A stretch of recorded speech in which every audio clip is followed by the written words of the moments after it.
Welcome to Daily Dose of Eylul. I'm Eylul. In each episode, we take small doses that make us think, smile, and stay curious.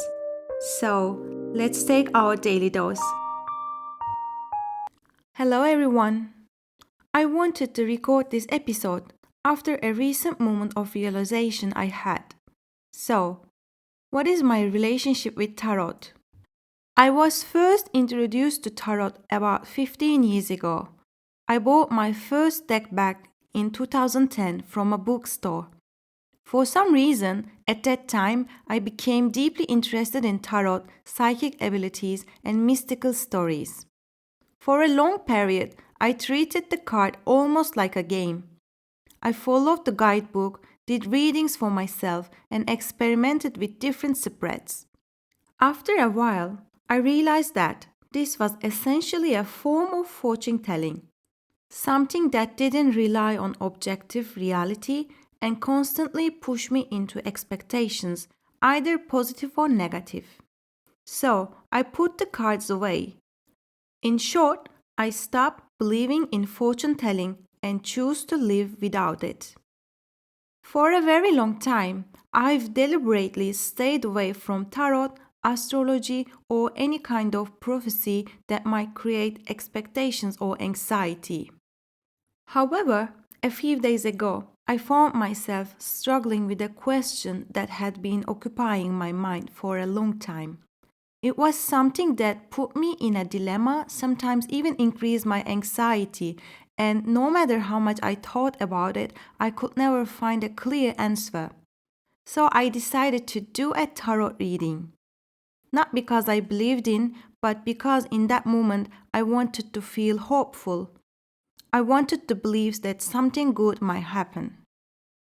Normally, the guidebook suggests either a 4-card or 10-card spread. I was too lazy for the 10-card one, so I chose 4-card spread. The first 3 cards were surprisingly accurate. They reflected the issue I was dealing with and even revealed some of the underlying reasons behind it. There were even a few positive interpretations that gave me hope.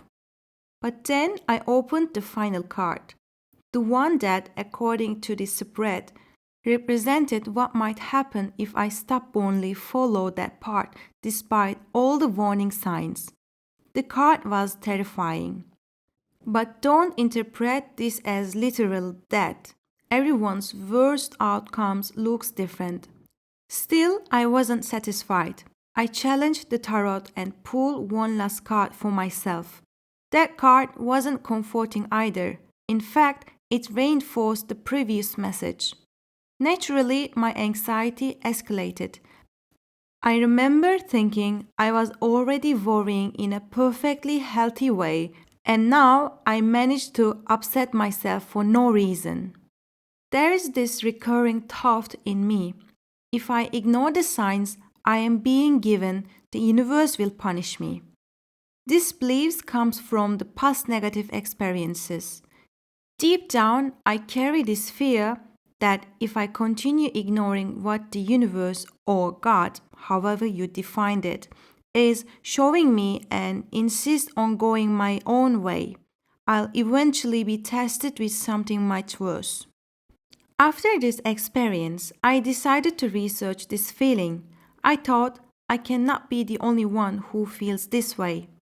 That's when I discovered something called divine punishment anxiety. Divine punishment anxiety refers to a persistent fear of being punished by God, accompanied by chronic anxiety and guilt. And I believe the divine aspect here can shift depending on a person's belief system. So, as it turns out, I am not alone, and this fear is actually recognized in psychological literature. I have been discussing this with my therapist for a while now, although therapy sessions aren't exactly the place where we label things with academic terminology. Now, let's put divine punishment anxiety aside for a moment and briefly talk about the story of tarot. Contrary to popular belief, tarot did not originate as a tool of prophecy. It started as a card game. A tarot deck consists of 78 cards, 22 major arcana, and 56 minor arcana. There is no definitive agreement on where tarot originated, but some sources suggest that the minor arcana has roots in Central and Far Asia, while the major arcana appeared in medieval Italy as a card game called tarocchi. Over the time, the rich symbolism on the cards attracted the attention of mystical and esoteric circles, especially during the rise of occultism in the 18th and 19th centuries. And just to clarify, occultism comes from the Latin word occultare, meaning to hide. It refers to belief systems and practices dealing with the supernatural beyond the scope of conventional religion and science. The major arcana represents an archetypal journey, with the minor arcana reflects daily life, emotions, challenges, patterns of behaviors. And this is where Jung enters the picture. Jung, one of the most influential psychiatrists of the 20th century and the founder of analytical psychology, introduced the concept of the collective unconscious, the idea that all humans share universal psychological structures called archetypes. Archetypes such as the mother, the hero, the shadow, the wise, old man, the child, the anima and animus. The goal, according to Jung, is individuation, the process of integrating all aspects of the self into a whole. Dreams, myths, symbols, and symbolic systems like tarot and the I Ching are tools used in analytical psychology to understand the inner world of the psyche. Jung did not see tarot or the I Ching as fortune-telling tools. He saw them as mirrors, windows into the unconscious. One of the Jung's key concepts here is synchronicity. Meaningful coincidences that are not casually related, yet deeply connected to one's inner psychological state. When a tarot card feels like it perfectly reflects your situation, Jung would say this isn't prophecy, it's the unconscious speaking through symbols. Today, some Jungian-oriented therapists use tarot as a projective tool, similar to how ink blot tests work.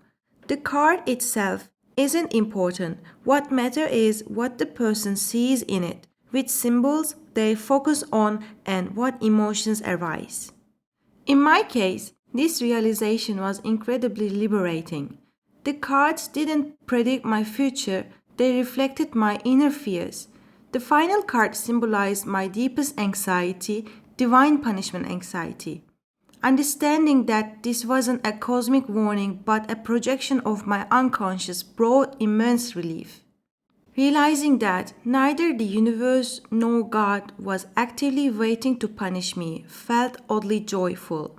Since then, I have been consciously shifting my inner narrative from the universe will punish me to the universe supports me. And yes, notice that I say unconscious, not subconscious. Subconscious aligns more with Freud. Unconscious aligns with Jung. For centuries, tarot has been one of the ways humans communicate with their unconscious. Jung simply translated this symbolic language into modern psychology. So, in this episode, we took a journey from tarot's history to Jung and analytical psychology. If you would like, we can expand this series further. We could explore the archetypal meanings of tarot cards, dive deeper into Jung's shadow archetype, or even analyze the archetypes one by one. Let me know what interests you most in the comments on YouTube or Instagram, and we will decide the next episode together. If you enjoyed this episode and would like to hear more content like this, don't forget to follow and share it with a friend. See you in next dose.